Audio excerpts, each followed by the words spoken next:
ஒரு சில பகுதிகளில் பிப்ரவரி 21 மற்றும் 22ஆம் தேதிகளில் கனமழை பெய்யக்கூடும் என எதிர்பார்க்கப்படுகிறது.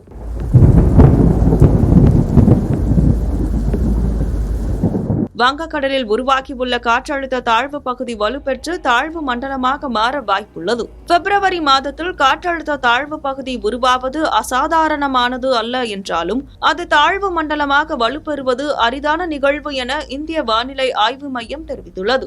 இதுகுறித்து வானிலை மையம் வெளியிடப்பட்ட அறிக்கையில் தெற்கு வங்கக்கடலின் அருகிலுள்ள மத்திய பகுதியில் நிலவிய வளிமண்டல மேலடுக்கு சுழற்சி அதே இடத்தில் காற்றழுத்த தாழ்வு பகுதியாக உருவாகி இருப்பதாக தெரிவித்துள்ளது. இது மேற்கு வடமேற்கு திசை நோக்கி நகர்ந்து இந்திய பெருங்கடல் பகுதியில் நின்று வலுப்பெறக்கூடும் என தெரிவிக்கப்பட்டுள்ளது.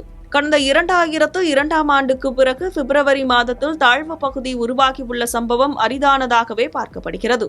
காற்றழுத்த தாழ்வு பகுதி காரணமாக வரும் 19ஆம் தேதி முதல் தமிழ்நாட்டில் மழைக்கு வாய்ப்பு இருப்பதாக சென்னை வானிலை ஆய்வு மையம் தெரிவித்துள்ளது. குறிப்பாக தென் தமிழக கடலோர மாவட்டங்கள், காவிரி படுகை மாவட்டங்கள் மற்றும் காரைக்கால் பகுதிகளில் மிதமான மழைக்கு வாய்ப்பு இருப்பதாக தெரிவிக்கப்பட்டுள்ளது. அதேபோல 20ஆம் தேதி தமிழ்நாடு, புதுவை மற்றும் காரைக்காலில் மிதமான மழை பொழிய வாய்ப்புள்ளதாக கணிக்கப்பட்டுள்ளது. 21ஆம் தேதி மயிலாடுதுறை, நாகை, திருவாரூர், தஞ்சை, புதுக்கோட்டை ஆகிய மாவட்டங்களிலும், ராமநாதபுரம், தூத்துக்குடி, திருநெல்வேலி, கன்னியாகுமரி, தென்காசி ஆகிய மாவட்டங்களிலும், காரைக்காலிலும் கனமழைக்கு வாய்ப்பு இருப்பதாக வானிலை ஆய்வு மையம் தெரிவிக்கப்பட்டுள்ளது.